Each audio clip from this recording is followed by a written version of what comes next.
Kemudian ketika kita membahas tentang geopolitik, yang tadi geopolitik secara umum, sekarang kita akan membahas tentang geopolitiknya Indonesia. Ketika kita membahas geopolitik Indonesia, kemudian kita menggunakan ketiga teori yang telah dikemukakan oleh tokoh-tokoh yang tadi sudah saya jelaskan, itu tidak sesuai dengan kondisi Indonesia, tidak sesuai dengan Undang-Undang Dasar Pancasila dan Undang-Undang Dasarnya Indonesia. Sehingga para pendiri bangsa Indonesia itu memiliki konsep geopolitik sendiri, di mana konsep geopolitik Indonesia atau geopolitiknya Indonesia itu disebut juga dengan wawasan Nusantara. Wawasan di sini wawas atau awas, kita melihat Nusantara, Nusa dan Antara. Pulau-pulau yang ada di antara lautan. Lautan di sini berfungsi sebagai penghubung, bukan sebagai pemisah.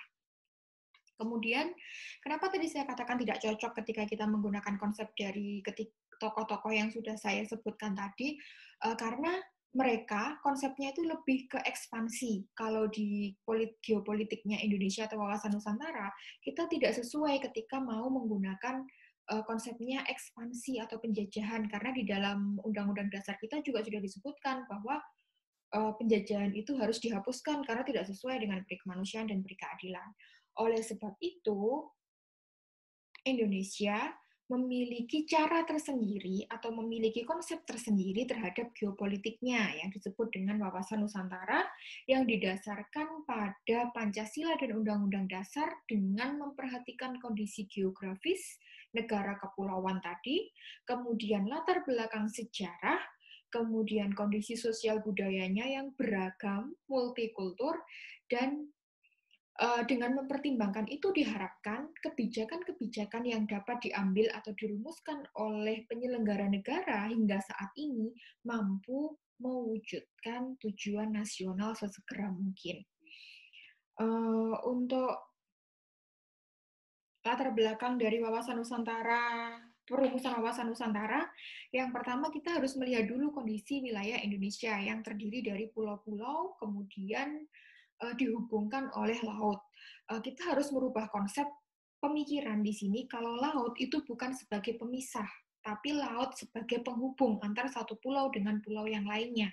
Antara pulau dengan lautan atau perairan itu satu kesatuan, bukan sendiri-sendiri.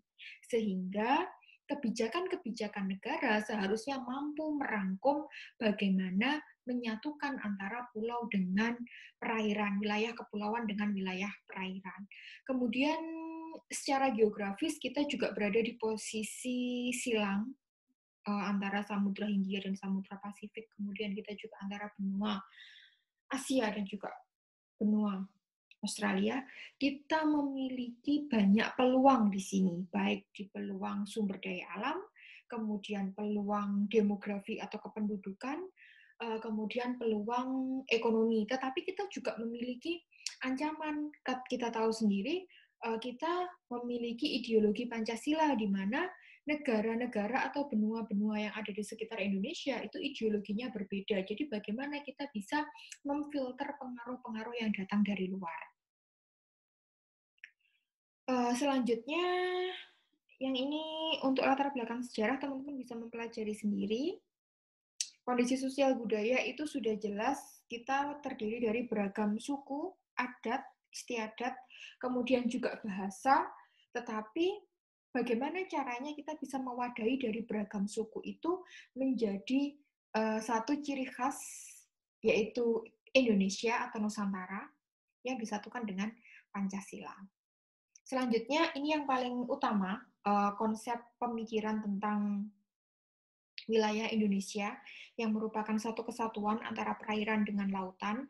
Jadi ada perkembangan sejarah geografi wilayah Indonesia atau perkembangan dari wawasan Nusantara Indonesia itu sendiri, yang awalnya wilayah Indonesia itu berdasarkan Undang-Undang Belanda tahun 1939, Undang-Undang Laut dari Belanda.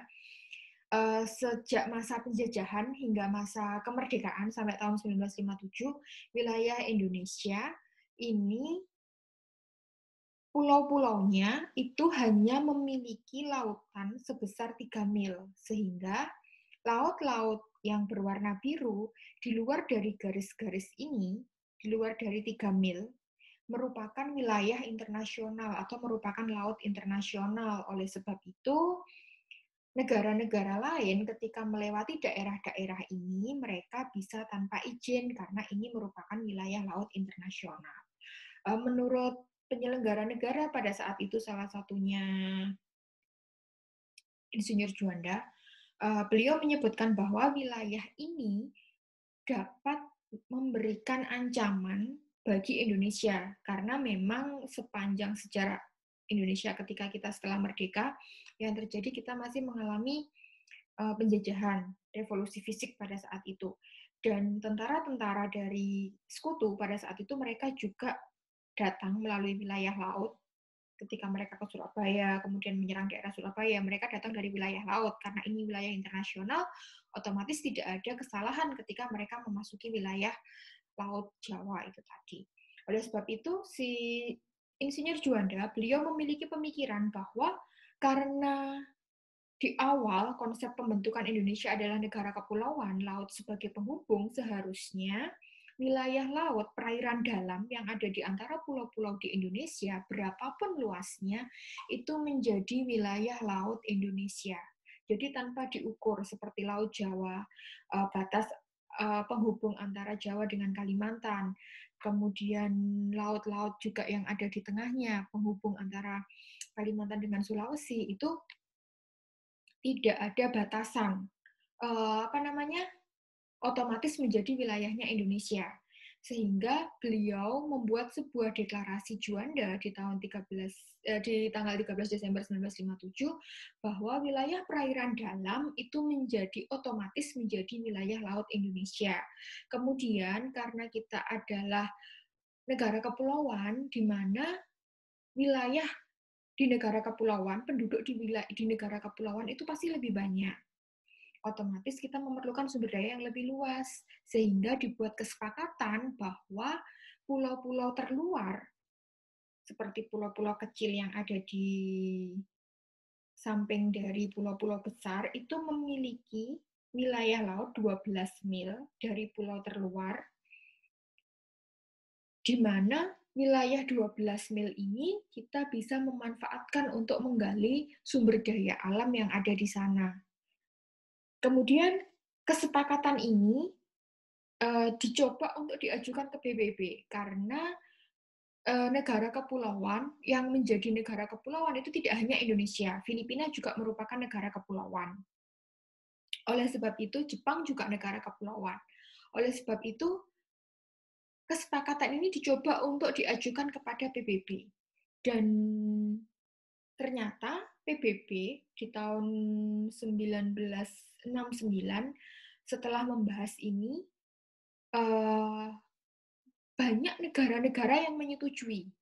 Awalnya sekitar 17 negara meratifikasi zona ekonomi eksklusif. Setelah wilayah 12 mil dari pulau terluar masih ditambah lagi 24 mil. Kemudian dari 24 mil masih ditambah lagi 200 mil. Kemudian apa yang bisa kita manfaatkan dari wilayah laut yang 200 ZEE atau zona ekonomi eksklusif 200 mil ini tadi? Kita bisa memanfaatkan sumber daya alam baik yang ada di permukaan ataupun yang ada di bawah laut dari perairan Indonesia. Jadi selain kita memiliki perairan dalam di antara pulau-pulau yang menghubungkan satu pulau dengan pulau yang lain, di situ kita masih bisa menggali sumber daya alam yang ada di situ, kita juga bisa menggali sumber daya alam yang ada di luar perairan dalam, yaitu yang ada di dalam ZEE. Cuman di sini ketika kita ada kapal-kapal asing yang masuk di wilayah ZEE, selama dia tidak mengambil sumber daya alam, itu diperbolehkan. Tetapi ketika mereka mengambil sumber daya alam, maka mereka menyalahi aturan. Itu untuk peraturan internasionalnya. Kemudian,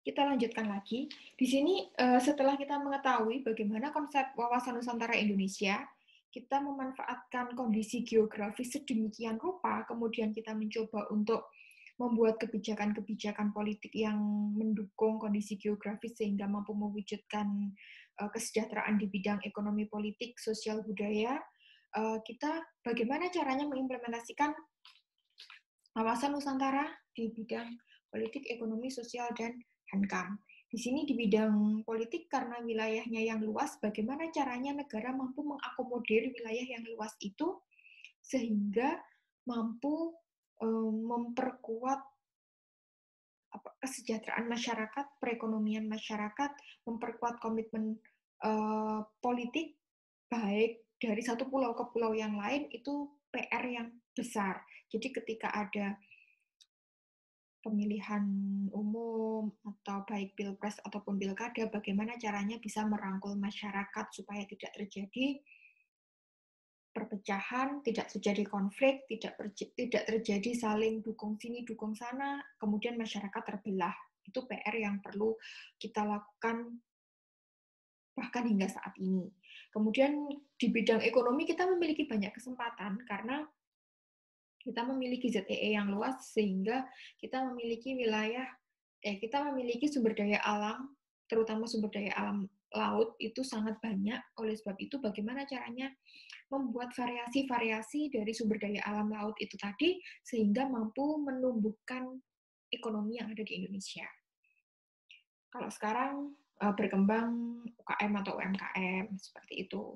Kemudian untuk mempermudah penyelenggaraan negara, pemerintah juga membuat kebijakan otonomi daerah atau desentralisasi. Selanjutnya, untuk sosial budaya, bagaimana kita bisa merangkul dari beragam suku yang ada di Indonesia supaya tidak terpecah belah. Kemudian, yang terakhir dari HANKAM, karena wilayahnya luas, bagaimana caranya kita bisa menjadi bangsa yang berdaulat, kemudian kita bisa dihargai oleh bangsa atau negara lain. Kita bisa menjaga keamanan dari wilayah Indonesia yang luas itu, mengembangkan kekuatan maritim yang kuat. Untuk materi, saya rasa cukup terkait ini. Nanti bila ada pertanyaan dari teman-teman, bisa mengajukan pertanyaan di kolom komentar. Terima kasih.